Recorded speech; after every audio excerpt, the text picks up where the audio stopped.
Hello, buddy. This is the Beef and the Deuce podcast. I am the Deuce. We are on YouTube now exclusively. We also are on X Twitter. Always good things happening over there. Beef, what's happening? Do we talk about your Jets now, or do we do it a little bit later? Let's just dive into this Okay. Jets The massacre. New York Jets, 19-32 against. They're playing the 49ers, so you got to give them a little bit there, right? Right? Yes. All right. But, ooh, There was a lot of butts. wow, time of possession is like insane. That was Ooh, one of the many killers of said game for my hopeful AFC champs. Yeah, but time of possession was bad. But credit to San Francisco, Jordan Mason ran all over that defense. Yes, they did. And that was very Yeah, impressive. with McCaffrey on the bench, what does that mean for the future for them? Better, Well, right? Better. Well, what's the future for my fantasy team, you might ask? I'm in trouble. I am in big trouble because on the same team, I also have Raheem Mostert, who is out today and might not ever see the field again with the trio of running backs that they have right now. I'm hurting. Need some help. Considering how much money you made last year, I really don't care. I don't feel your pain. That's fine. It's deserved at this rate. You'll make it up somewhere else. Somehow, some way. Yeah, but yeah, the time of possession was brutal, but good on San Fran for just running the hell out of the ball and trusting your backup who hasn't started a game. Yeah. In the time that he's been in the league, so good for him. He put up 150 plus yards and a touchdown. Brock Purdy, per usual, turnoverless football. I mean, isn't he perfect for Shanahan? I mean, he's like made in heaven for him, right? Yes, he is, and he's an accurate quarterback. Yes. I know there's people that hate this whole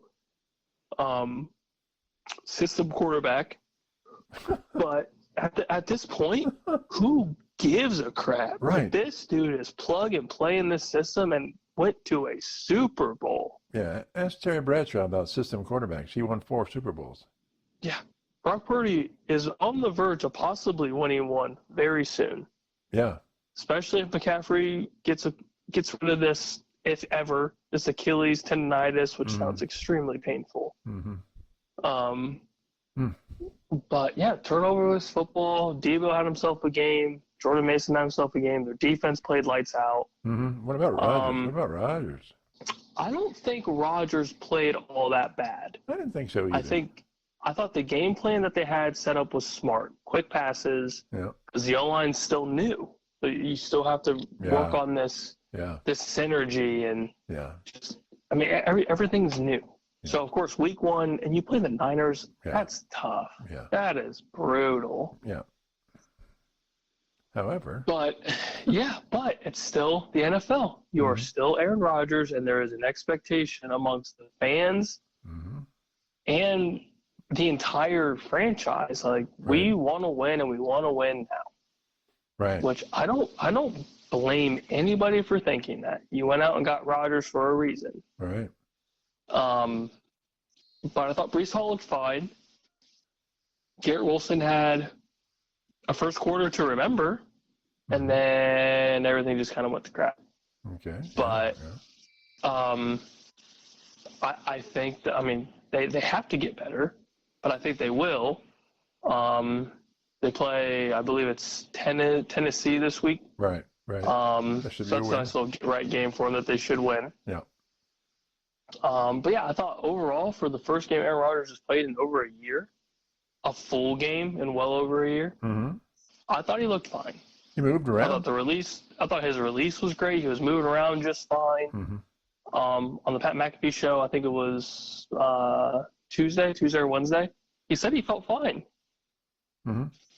So take it for what it is, but that is a 40-year-old Aaron Rodgers still moving around the pocket. Yeah. Relatively decent. But the O-line really does need to pick it up, though. Yes, the O-line needs some help. But I think that will get better. Yeah. I think that team itself will get better. It's a tough week one. Yeah. You're going up against Yeah. Bosa. You're going up against Fred Warner. You're going up against just killers. Yeah. Like No doubt. that's tough. Mm-hmm. And a team that kept up in the Super Bowl until the very end. So Right. that's tough. So I'll give credit when credit's due, and the Niners are a pretty good football team. Yeah. Okay. Yeah. So we'll see what the Jets do later on in the season, but yeah, that was an ass whooping. That was just a grade A ass whooping. Okay, so right now, as we speak, is it the Bills or crapping it on the Dolphins right now? It's a hot dump. So They're just hot dump on the Dolphins. So the Patriots beat the Bengals, and hysterical. The Jets lost. Now you were having so does this change any of your perspectives or predictions for the season on that for that division? No, not really. I think the Patriots win was entirely the Bengals' fault. I don't think the Patriots are anywhere better than that team. I don't think the Bengals came to play at all. It was an ugly game. Mm-hmm. I figured the Bills and the Dolphins will just butt heads in the matchups that they have throughout the season. Mm-hmm. But I also figured that the home teams for these matchups would win. And as of right now, currently, the Bills are just putting it to them. But Tua's also played some turnover football, so that helps in the Bills' favor. But okay. The Patriots got extremely lucky, I think, and I think the Bills and Dolphins as a whole for both programs, I think they'll be fine. The Bills not so much, but we'll see, throughout the season if they get it better or worse. Okay. Dolphins are the same. I mean, they play great at home typically, and then if they play away in some actual weather, that's not Miami humidity. Right. Then they tend to struggle. Yeah. So that's kind of the head scratcher. And then the Jets, I mean, their defense is solid, top 5 defense. But you also have an old quarterback and basically a brand new offensive line. Yeah. How is that going to work? Yep. See, going forward on that one. Exactly. So let's go to a little bit of college here before we get back to the NFL. OSU has a bye, so they're kind of treating it as a game week, aren't they? Yeah, which I think is great. Early bye weeks suck. Everyone knows that. Yeah. But I think, especially as a player, you want everything to be. You want a routine. Right. Routines are good. Mm-hmm. And I want to say Ryan Day said that specifically. He wants these players on some sort of a routine, especially early on in the season. You still have a big game 3 weeks out, 4 weeks out. Right. So routines are obviously great. So, and at the same time, it's also good when the players go, yeah, Coach Day's not letting up. Yeah. And they know that. Yeah. So that builds, again, that culture that everyone said that may or may not be there. It's there. Right. There is a culture, and Ryan Day is sticking to it. So I think that's a smart plan. So after 2 weeks, let's look at what we were talking about for the Big Ten as far as the top 4 teams. It was OSU, Oregon, Michigan, Penn State. With we thought maybe USC and Iowa would be knocking on the door, but basically it was OSU, Michigan, Penn State, and Oregon. And of those 4 teams, the only team that's really played up to their expectation is Ohio State. Penn State struggled. They're 2-0, but they've struggled a little bit. Michigan obviously has struggled and lost. Obviously they played Texas, but they still lost. And it didn't look good. Oregon's 2-0, and they really, really have struggled. And so what does this tell us? And OSU basically is, they're a top-rated team, and they're clobbering. They haven't allowed a touchdown. So they're really doing what would have been expected of Ohio State. What does this tell you anything? I would say a good word for, I guess, all of these programs is, prepared. Are you prepared for the season? I think the Buckeyes are. They've been prepared. Right. They've gotten this high praise. They smashed the transfer portal. And as of right now, it shows that the coaching staff has, prepped these guys, these players, for the season. And I think, going back to that culture aspect, that it's showing. Like, the hard work is paying off already. Mm-hmm. And you can see it. That jump from week 1 to week 2 was massive. Right. So on that, I think that word is perfect for them. The Buckeyes are prepared. So if you look at Michigan, they've got a huge drop off in personnel. So you can say, yeah, they've fallen off. So that's not really their fault. It's just they're kind of in a rebuilding cycle.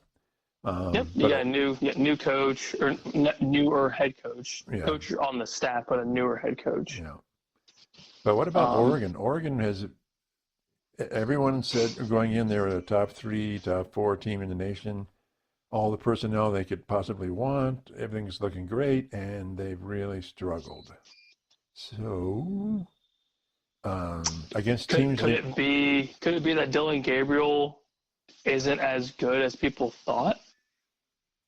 Well, or would it be a similar drop off to the draft for players going into the draft? Mm-hmm. Or does that have anything to do with it? Or are they just not prepared for these these lower tier teams, so to speak? Did they? Well, how could you not be? How could you? I mean, yeah. I don't know. That's kind of my big question for them is, like, are they prepared? Because you go in to play Boise State, who's that's a solid football program. Yeah, that's good. But you should still beat them. Very solid, and they beat them, but barely. They should going away. They should have beaten Boise State. Yes, you should be beating teams like Boise as an Oregon Ducks program by double digits, 10 plus points. Easy, yeah. If not, and it shouldn't look close. Yeah. And these games are looking close. You play a team like Idaho. Idaho has no reason to be anywhere close in any game, especially in the Big Ten. If you're playing a Big Ten team, they should not be close. Right. And they were knocking on the doorstep to win this game, week 1. Like, that's scary. If I'm an Oregon fan, that's scary. You go into Boise, that's a little different. Boise's a tough program. They have one of the top running backs in the nation right now. Okay, that makes sense. The running game got hot. There's some sort of excuse, if you want to put it that way, or some reason as to why that game could have been close. So at least I could give them the benefit of that doubt. But as a whole, like, they don't look good. Like, the offense doesn't look good. The defense doesn't look good. So you'd have to think, like, is Dan Lanning, has he prepped this team enough to maybe win against the Buckeyes? I don't think so.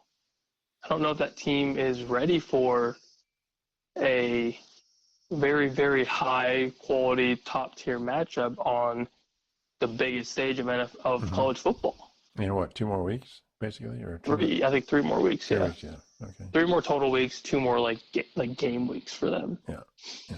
That's scary. If I'm Dan Lanning and I'm looking at that schedule, like, we got to figure something out. There's no shot in hell anybody can tell me that he's not sitting there thinking, like, we need to figure something out or we're going to get embarrassed. And at this point, I could say with almost 100% certainty that this Buckeye team will go in there and probably embarrass Oregon if they keep playing the way that they are right now. Yeah, I think for Ohio State, I think Howard is playing better than expected right now. Don't you think? Especially early. Well, yeah, I figured there'd be some growing pains early, but you haven't really seen too much. You've had a couple, like he threw that one duck against Western Michigan, which is like, okay, he laughed at it. He knew he messed up. That's fine. Yeah. But outside of that, like there's a confidence, and you can tell he's prepped, and the coaching staff has gotten him to where he needs to be, and he's just going to get better and better. Yep, that's scary. It is, especially with that team and Jeremiah Smith being what he is, and Emeka Egbuka being the way that he is. Everybody. Brandon Inniss is getting his own. I mean, everyone is. I mean, that running the attack, list goes on. That running attack is scary. That running attack is scary. Yes, we finally see Travion Henderson healthy, which is great. Yeah, and a good partner. We got Quishon Junkins, who's just a freight train. Yeah, that guy can accelerate away from everybody. And if you're the opposing defense, you never get a break. Right. You're just like, the other guy. Okay, good. Yep. Oh, and Emeka's not getting it. Oh, look, there's Jeremiah Smith, this highly talented freshman who's still 18 years old. Yeah. Imagine him last year doing that to high school kids that have no reason guarding him. Yep. You know how pissed off I would be as a senior in high school having to guard Jeremiah Smith? Yeah, well. It'd be so bad. Yeah. And then number 20, running back, I didn't think of his name. He's good. Oh, James Peoples, yeah. He's like he's got some talent. Yeah. And I think the running back room the next couple of years is looking pretty bright. Yeah, people seem to. It's good to see him getting some playing time and looking great. Yeah, he seems to go between the tackles mostly, doesn't he? Oh, I love it. Oh. I love it. It's just it's a different running style, which is why like Travion and Junkins play so well. It's just a different running style. Yeah. I would not want to be in the open field against Junkin. I don't want to be in open field against anybody on that offensive side of the football. Yeah. Because Will Howard could just truck you down and you would have no idea what hit you. That's a big boy. Yeah, that's true. Yeah. But then Jeremiah Smith will just topple you. Yeah. But it seems like Junkin would just be just as happy to run you over as to juke you. Oh, yeah. And he would still go at his 4 speed. Yeah. Wouldn't even stop him. Yeah. It's a great problem to have. You have too much talent. Yeah. It's great. Yeah.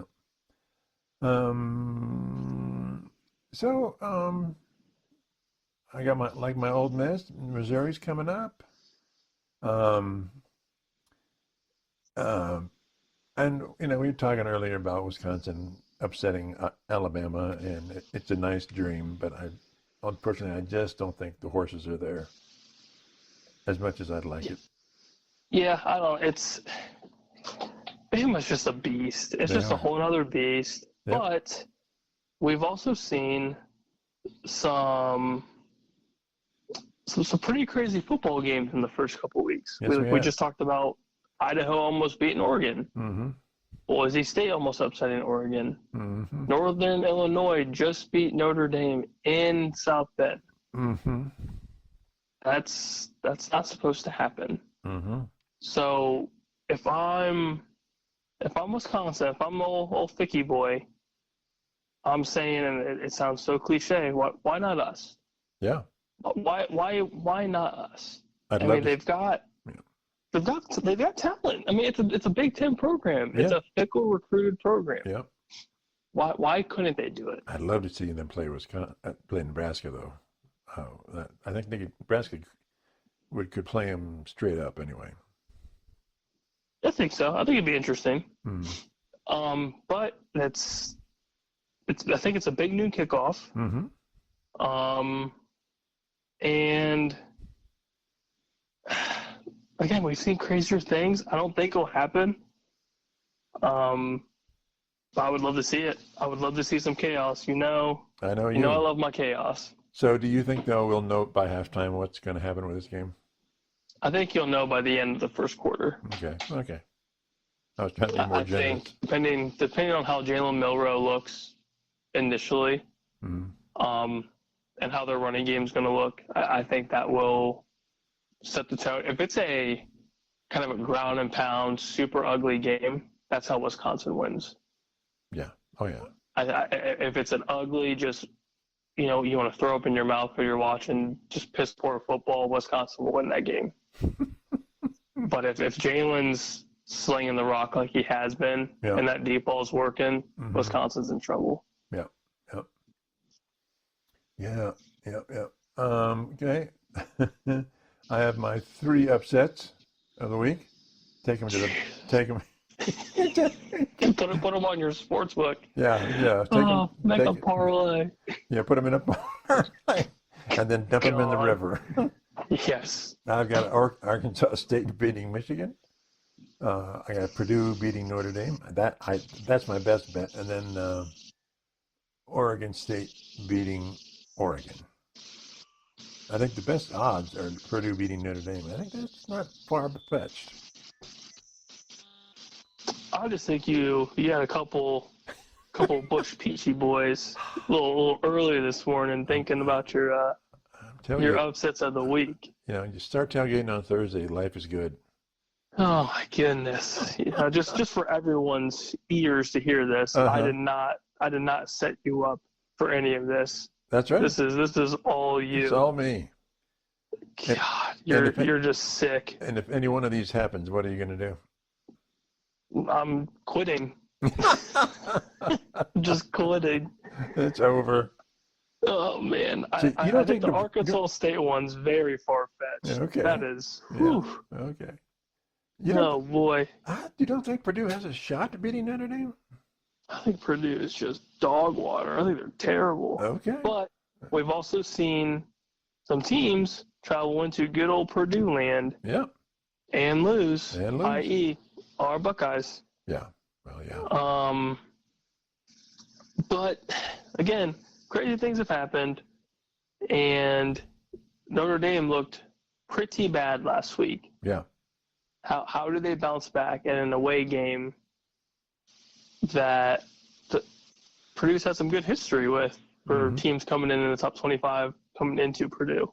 Mm-hmm. What does Freeman do to kind of rally his troops, so to speak, and make a run for the end of the season to make the CFP? So if they lose to Purdue, is it over for them? Oh, yeah. It's see you later. Freeman's on the hot seat. Fire him. Get him out of here. So do you think a 9-3 SEC or a 9-3 Big Ten team will bump a 10-2? I would assume. I would assume so, yeah. Because they've got nothing on their schedule. They've got bad. That Northern Illinois loss is bad. Yeah. And then you following up with a loss to Purdue. Jeez. Yeah, and I think they're looking. There's no luck there. I think they're staring down the barrel with USC at the end. I think they're looking. Yep, especially with USC looking as good as they are. Yep. Yeah, if I'm Freeman and I'm kind of looking through the schedule, I know they don't look ahead another week, but there's no shot you can tell me they're not looking at that last game of the year being like, oh boy. Yeah. Like they're actually good. The defense is actually good. Yeah. Yeah. That's some trouble. Yeah, the offense is still good. Yeah. Yep. Okay. So do you have any upset predictions then? Kind of looking through it, like the Oregon State one's intriguing to me. Uh-huh. So maybe that outside of that game. If Oregon is playing the way it played the last two games, can they be upset? If Oregon State can run the ball effectively and efficiently, I think that will help them. But if it's a shootout, they're screwed. Like if Oregon is just slinging the rock, Oregon State can't do anything. Okay. But if they keep it ugly, good running game, kill the clock, I think that's the way they can win. Okay. So you do see a path for them to win. There is definitely a path, but I don't see it being it's a very narrow path. Mm-hmm. But outside of that game, everything's it's very straightforward, really. Yeah, it's nothing nothing terribly exciting. Like, you get some ranked teams in play, but like Tennessee's playing Kent State. If they lose to Kent State. Well, yeah. Jeez, especially when you're favored by 49. Right. Get out of here. Yeah. Georgia, Kentucky. Nah. No. Just no. But yeah, outside of that, it's very straightforward. Just honestly, kind of a boring college football week. You have Texas A&M in Florida. Florida sucks. Florida's bad, yeah. So, okay, let's move but yeah, there's really not too much. Yeah. Let's move to the NFL then. And just kind of focus on a little bit on the AFC North. It's looking to me like at the end of the Sunday, Bengals could be 0-2. I think they will be 0-2. Okay. I think they will be. Kansas City still Kansas City. Yeah. And if you don't have a T. Higgins alongside Jamar Chase, that offense is a little different. Yeah. And you could tell that Burrow's a little rusty. The offense is a little rusty. Mm-hmm. And you don't want to be rusty against Andy Reid and the Chiefs. Right. Baltimore should easily be 2-0. Oh, yeah. They should just run all over Vegas. That should be – I see that game being pretty ugly. Yeah. Steelers, I see them being 2-0, winning this weekend. I do too. I am pleasantly surprised. Justin Fields is getting the start again. Mm-hmm.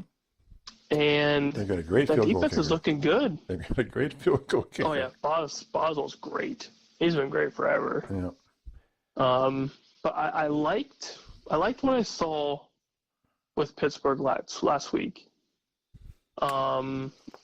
Fields played turnoverless football. Mm-hmm. Kept control of the ball. Scramble when he needed to scramble. They ran the ball well towards the end of the game. Had a couple deep shots to George Pickens, which was great. Yep. Like, he's got the talent. And the Bears, I think, let one go. Yeah, I do too. So I think he's into this, this prove-it mentality where he's going to prove himself. Mm-hmm.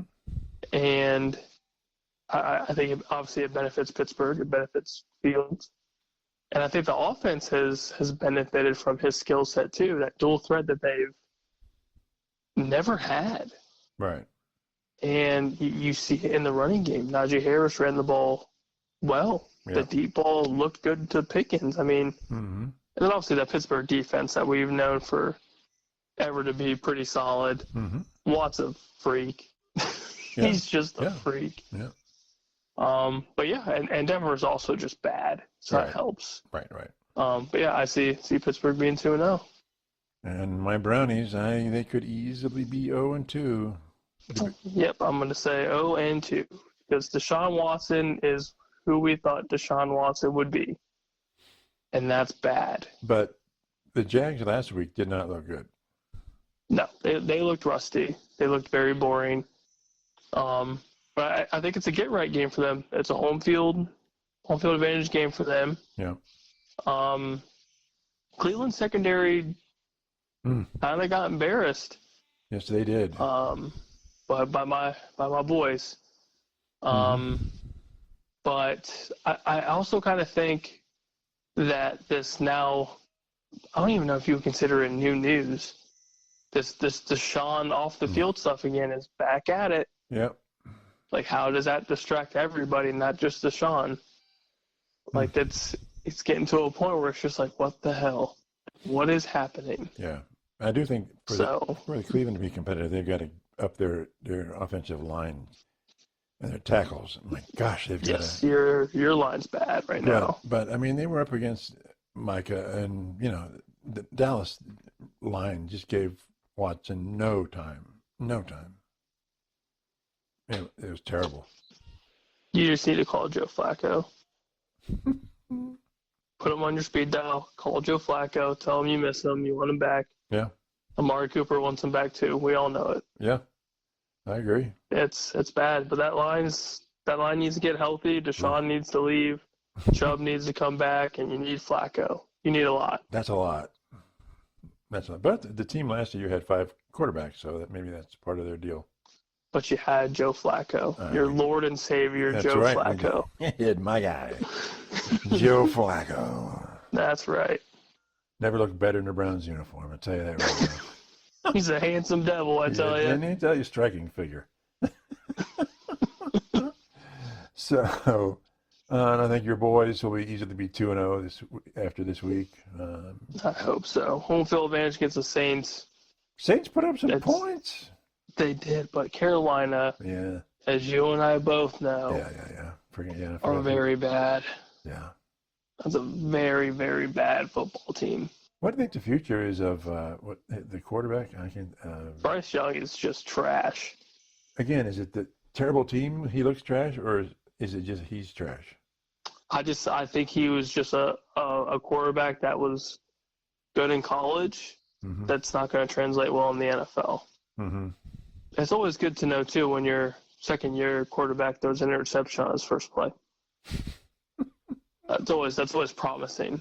Yeah. But at the same time, Carolina is just very, very bad. Yeah. There's just nothing around him. Yeah. So it's hard to be successful when you don't have anybody to throw to. Yeah. And your line sucks. Yep. Yeah. So it's not completely Bryce Young's fault, but it's a part of it. He's a part of it. And when you look back at that draft, if you're Carolina, do you go, we messed up? We truly messed up.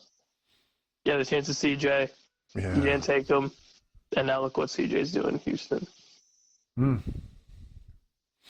But CJ's in a good spot. I mean, it's. So yeah, but I think if you look at it as who is a better quarterback going into that draft, you can't tell me Bryce Young was better than CJ. No. No shot in hell I would ever believe any sort of argument. Now, did you think that at the time? Yes, I knew CJ was better going into that draft. And if I'm Carolina, I'm sitting there. But we need CJ. Yeah. If you want if you want one of the better pocket passing quarterbacks, it's CJ. It was never Bryce Young. Mm-hmm. Carolina sucks. They're just so bad. I think we can agree on that one. Carolina sucks. Okay, some games. The one going on now is pretty good. How's the score on that one? Still a lot of right now, 24-10. Bills have the ball. Start of the second half. Okay.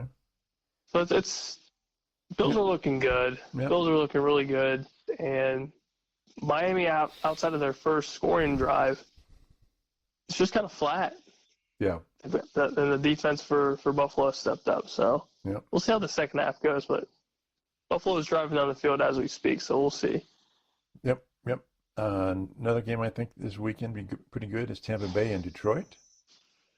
I believe it's in Detroit. That should be a good game. Great game. Yeah. Great game. Probably the highest scoring game of the weekend. You think Bake's going to light it up? I think he has a very good chance of being able to have a similar performance as he did last week. 4 touchdowns, almost 300 yards. Mm-hmm. Now, the Detroit secondary is a little bit different this year, which they needed some help in their secondary. Mm-hmm. So I think it won't be as easy for Baker to put up those numbers, but at the same time, I think Baker's underrated. I don't think a lot of people truly believe in what he can do and what that offense can do as a whole. Mm-hmm. I think Detroit wins the game, but I think Tampa Bay wins. I think it'll be a little bit closer than people think. So you don't think Tampa Bay has a shot at an upset here? I think they do. I think the Lions are out to prove something after last week's close game with the Rams. Yep. I think I'm going to say Jared Goff is probably going to be the difference maker. I think he puts up some serious yards against that Tampa Bay secondary. I think Amon-Ra St. Brown, after a very, very he wasn't even at that game. They barely targeted him. Right. So I think that's going to be his big breakout game early on in the season. And that Detroit running game is just so good. Mm-hmm. So the 1-2 punch with Montgomery and Gibbs is dangerous. So I think that's going to be a big factor to their win as well. Okay. All right. Another thing that I'm interested in is the Texans and the Bears. Just seeing how the quarterbacks look together. I think that'll be a good game. Yeah. If you're Caleb Williams, you're hoping for this chance to kind of redeem yourself. You won the game last week courtesy of your defense. Mm-hmm. But offensively, you did not look good. It was the offense as a whole just looked very bad. So against the Houston defense, do you think he will play better? It's tough to say because Houston's defense is pretty solid. Yeah. But I think for a night game in Houston, everyone gets to see Caleb Williams on the big stage. Mm-hmm. You also get to see year 2 C.J. Stroud on the big stage. So I think that as a whole, that storyline's going to be pretty cool. Mm-hmm. I think the Texans blow them the hell out, though. I don't think it's going to be close. Really? Okay. Just based on their defense? I think defense is going to kind of shut down the Bears a little bit. But I also think Houston's offense with Joe Mixon back there now, that running game was gross week 1. Yeah. I only see that getting better against the Chicago, front 4, front 7. Mm-hmm. I think Mixon runs all over them. And if the running game doesn't work, CJ can just toss up 302 scores with the receivers that he has. Nico Collins, Stephon Diggs, Tank Dell, you name it. Mm-hmm. The weapons are everywhere, so. Mm-hmm. So, okay. Anything else you need to talk about football-wise? I kind of like the Cardinals-Rams matchup. Really? Okay. I think that's very interesting. You're serious? I like it. I am. You don't like the Rams? I'm going to try to tune into that game. You don't like the Rams? You don't think they're very good? I like the fact that this game could possibly be a higher scoring game than Detroit and Tampa. No way. I could see it. Okay. I could see it. Right now it's at 47.5. Okay. And the Detroit Bucks game is 51.5, so it's not terribly far off. Yeah. Okay. But who do you see winning? I like the Rams, but I think the Cardinals having the game that they had last week against Buffalo surprised me that they were in the game for as long as they were. I think what killed them is Kyler Murray didn't see Marvin Harrison on a wide open fade route to win the game. Yeah, yeah. So that moment was Marvin's moment, and that was a moment for that whole team to beat Buffalo, have a nice little upset week 1. Yeah. And the Rams don't have the defense that they used to have. Okay. So I think Kyler Murray could possibly have a massive game. Okay. And then on the flip side, the Rams looked good last week. Even without Puka, Cooper Kupp just dominated. Mm-hmm. Yeah. Like, Kyler Williams looked good on the ground game. Matt Stafford still looked pretty good. Mm-hmm. So if I'm Sean McVay, I mean, you just feed it to Cooper Kupp and Kyler Williams and just put up a stupid amount of points. Cooper Kupp had 21 targets last week. Mm-hmm. That's insane. Mm-hmm. Like, that is just so dumb. So yeah, that could be another big game for Cooper Kupp. Could be a massive, rushing attack by Kyren Williams, and basically just Kyren Williams since he saw the majority of the snaps last week. Mm-hmm. Well, I mean, I could easily see 50-plus points from this game. Okay. Easily. All right. Interesting. Okay. So what's the controversy right now? Well, I don't know if it's a controversy. Is Robert Kraft not getting into the Hall of Fame? Does it matter to you at all, or does you think it's worth talking about? Or why are people not wanting him to be in the Hall of Fame? Yeah, that's kind of my big question. Why wouldn't he be? Yeah, I mean, it's be a natural, right? I mean, he's got 6 rings. Yeah, yeah.